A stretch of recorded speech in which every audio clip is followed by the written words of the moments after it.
ಬಿಹಾರ ಚುನಾವಣೆ ಕರ್ನಾಟಕವನ್ನ ಎಟಿಎಂ ಆಗಿ ಬಳಕೆ ಆರೋಪ ಆಗ್ತಾ ಇದೆ. ಬಿಜೆಪಿ ತಿರುಗೇಟು ಕೊಟ್ಟಿರುವಂತಹ ಸಿಎಂ ಸಿದ್ದರಾಮಯ್ಯ ಮಂಗಳೂರಿನಲ್ಲಿ ಬಿಜೆಪಿಯ ವಿರುದ್ಧ ವಾಗ್ದಾಳಿಯನ್ನು ನಡೆಸಿದ್ದಾರೆ.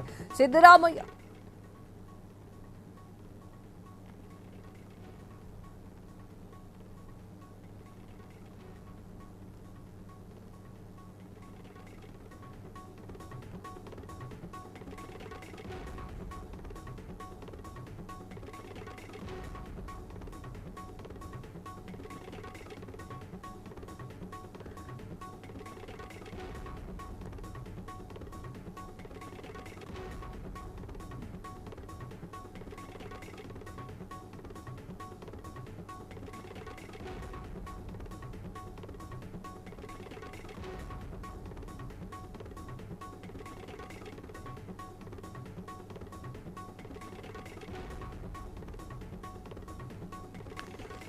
ಬಿಜೆಪಿಯ ವಿರುದ್ಧ ವಾಗ್ದಾಳಿ ಮಾಡಿರುವಂತಹ ಸಿದ್ದರಾಮಯ್ಯ, ಬಿಹಾರ ಚುನಾವಣೆ ನಾವೆಲ್ಲ ಹಣ ಕಲೆಕ್ಷನ್ ಮಾಡ್ತಾ ಇರೋದು ಬಿಜೆಪಿ ಹೇಳ್ತಾ ಇರುವಂತದ್ದು.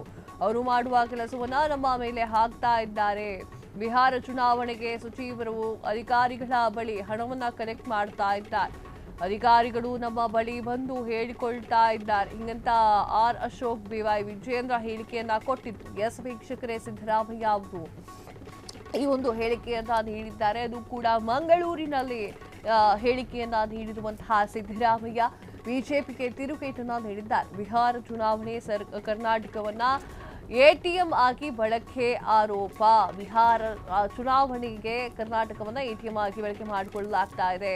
ಬಿಜೆಪಿಗೆ ತಿರುಗೇಟನ್ನ ಸಿದ್ದರಾಮಯ್ಯ ಕೊಟ್ಟಿದ್ದಾರೆ. ಮಂಗಳೂರಿನಲ್ಲಿ ಬಿಜೆಪಿಯ ವಿರುದ್ಧ ವಾಗ್ದಾಳಿಯನ್ನು ನಡೆಸಿದ್ದಾರೆ ಸಿದ್ದರಾಮಯ್ಯ. ಬಿಹಾರ ಚುನಾವಣೆಗೆ ನಾವೆಲ್ಲ ಹಣ ಕಲೆಕ್ಷನ್ ಮಾಡ್ತಾ ಇರೋದು ನಾವಲ್ಲ, ಬಿಜೆಪಿಗರು ಹಣ ಕಲೆಕ್ಷನ್ ಮಾಡ್ತಾ ಇರೋದು ಎನ್ನುವಂತಹ ವಿಚಾರ. ಅವರು ಮಾಡುವಂತಹ ಕೆಲಸವನ್ನ ನಮ್ಮ ಮೇಲೆ ಹಾಕ್ತಾ ಇದ್ದಾರೆ.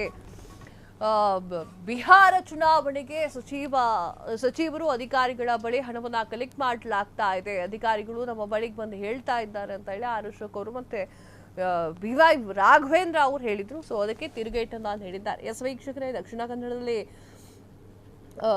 ಕೋಮು ಸಂಘರ್ಷಗಳು ಹೆಚ್ಚಾಗ್ತಾ ಇದೆ, ಅದನ್ನ ಸರ್ಕಾರ ಹತ್ತಿಕ್ತಾ ಇದೆ ಅಂತ ಹೇಳಿ ಸಿದ್ದರಾಮಯ್ಯ ಅವರು ಹೇಳಿದ್ರು. ಒಂದು ಕಾಲದಲ್ಲಿ ಆಗಾಗ ಘರ್ಷಣೆಗೆ ಹೆಸರುವಾಸಿ ಆಗ್ತಾ ಇದ್ದಂತಹ ದಕ್ಷಿಣ ಕನ್ನಡ ಜಿಲ್ಲೆಯಲ್ಲಿ ಕೋಮು ಸಂಘರ್ಷ ಸೃಷ್ಟಿಸುವ ಪ್ರಯತ್ನಗಳು ನಮ್ಮ ಸರ್ಕಾರ ತಡೆಯಲಾಗ್ತಾ ಇದೆ ಅಂತ ಹೇಳಿ ಮುಖ್ಯಮಂತ್ರಿ ಸಿದ್ದರಾಮಯ್ಯ ಅವರು ನಿನ್ನೆ ಮಾತನಾಡಿದ್ರು.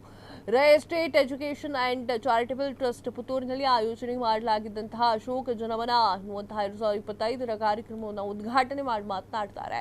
ಈ ಜಿಲ್ಲೆಯ ಒಂದು ಕಾಲದಲ್ಲಿ ಧರ್ಮದ ಹೆಸರಿನಲ್ಲಿ ನಡೆದಂತಹ ಸಂಘರ್ಷಣೆಯ ಮೊದಲ ಸ್ಥಾನದಲ್ಲಿತ್ತು. ನಮ್ಮ ಸರ್ಕಾರ ಅದನ್ನು ಕೊನೆಗೊಳಿಸಿದೆ ಅಂತ ಹೇಳಿಕೆಯನ್ನು ನೀಡಿದ್ದಾರೆ.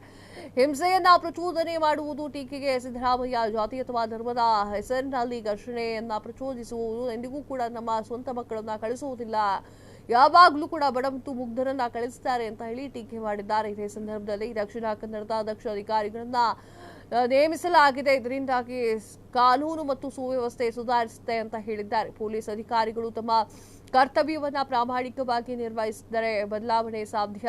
ಅಧಿಕಾರಿಗಳು ಮತ್ತು ಚುನಾಯಿತ ಪ್ರತಿನಿಧಿಗಳು ಸಾಮರಸ್ಯವಾಗಿ ಒಟ್ಟಾಗಿ ಕೆಲಸವನ್ನ ಮಾಡಬೇಕು ಅಂತ ಹೇಳಿ ಅವರು ಹೇಳಿಕೆಯನ್ನ ನೀಡಿದ್ದಾರೆ. ಭಾರತದ ವೈವಿಧ್ಯದಲ್ಲಿ ಏಕತೆಯನ್ನ ಒತ್ತಿ ಹೇಳಿದಂತಹ ಸಿದ್ದರಾಮಯ್ಯ ದೇಶವು ಎಲ್ಲಾ ಸಮುದಾಯಗಳಿಗೆ ಶಾಂತಿಯ ತೋಟವಾಗಿ ಉಳಿಯಬೇಕು ಅಂತ ಹೇಳಿದ್ದಾರೆ.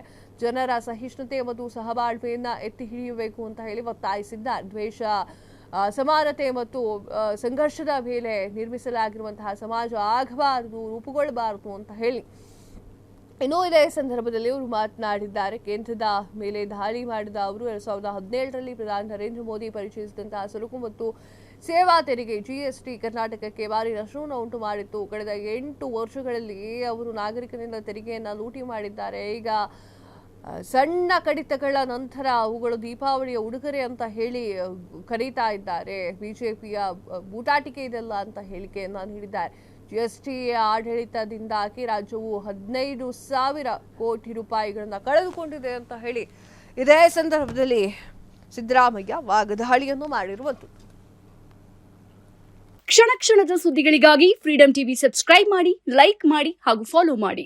ಹೊಸ ಸುದ್ದಿಗಳ ನೋಟಿಫಿಕೇಶನ್ಗಾಗಿ ಬೆಲ್ ಐಕಾನ್ ಮೇಲೆ ಕ್ಲಿಕ್ ಮಾಡಿ.